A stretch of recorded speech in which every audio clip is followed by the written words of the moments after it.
everybody, welcome back to another episode of 5 Minute Gaming News, the show that has a host who's still getting over the con crud, and I'm all hopped up on cough medicine, and it's the drowsy kind. I made a mistake before filming this, so if I seem a little loopy, it's because I am. Today in the news, it appears Metacritic has a new king.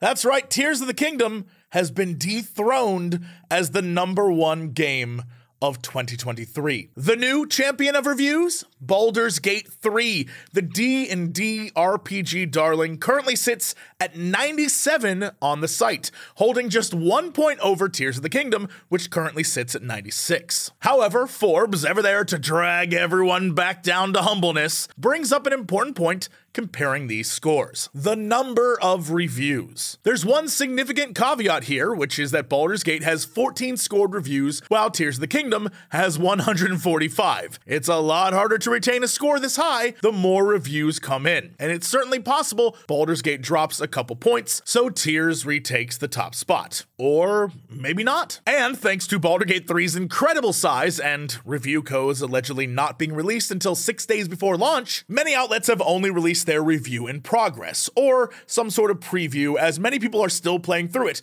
Here's the thing: there's a lot to see, there's a lot to do, and every choice you make, there's branching consequences and branching things. Like, I can't even begin to stress how much there is in this game. It is phenomenal. It absolutely deserves to be where it is on Metacritic, but I understand why a lot of reviews aren't in, because there's a lot to see. And despite my incredibly unlucky dice rolls and the salt I generate because of it, I'm enjoying the hell out of this game. I actually have been streaming a good guy run, but in private, when I'm rendering a video, whatever, I start up the flip side of that, the Dark Urge, where you just go full evil, just to see what would happen. I had to stop. In the first 2 hours, I killed almost my entire team. I couldn't believe the drastic change. I was on a different faction side. I was like, I probably should wait and stream this at some point in the future, because, oh my God.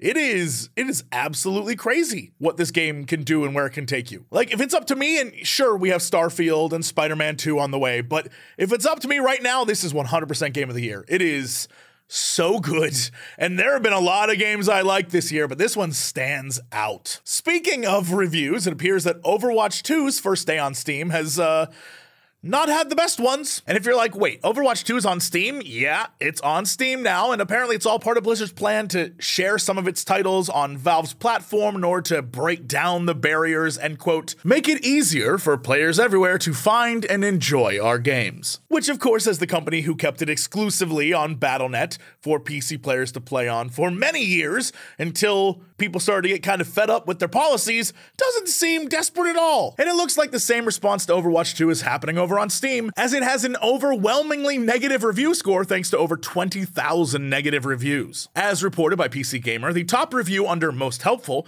posted by Steam user Orange, or ORNGE, knocks the game for locking new heroes behind its premium battle pass, and for having the audacity to sell the newly released Invasion PvE missions for money. The game is fun, I still feel the experience I love so much in there. It's just damaged by such intrusive greed that I can't recommend it to anyone, they wrote. And according to Steam250.com, Overwatch 2 is now sitting at number 8 at the bottom 100 worst Steam games, which is wild for the sequel to a game that won multiple awards and 2016's Game of the Year.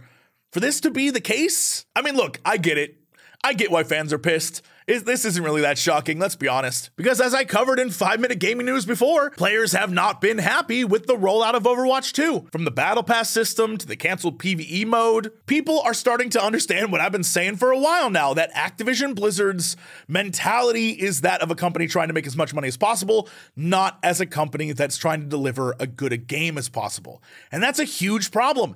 And it has been for some time, and it's one that I think everyone there needs to refocus and regalvanize around, but they can't, because the people at the top, all they think about are investors and returns on investment and making bucks any way they can. And it just is so aggravating, because you can see it now and what people are saying about Diablo 4. Diablo 4 on launch, people were excited, they were happy, and now everyone's like, is this really the choices you're making with Seasons? And here we are. It's so disappointing. Speaking of disappointing, it's time for your Kren Minute.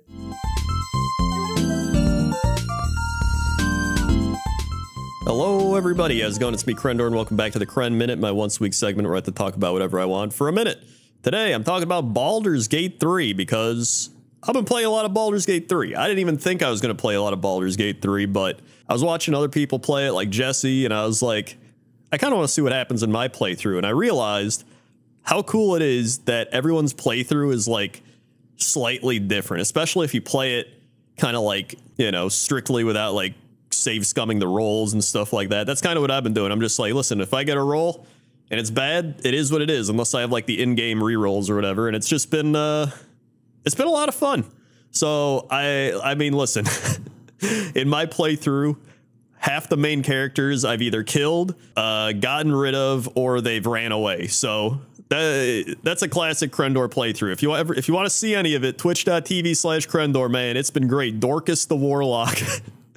And it's madness. It's probably the most unconventional playthrough out there. So there's my shameless plug, but I've been having a lot of fun doing it. So that's my Kren Minute.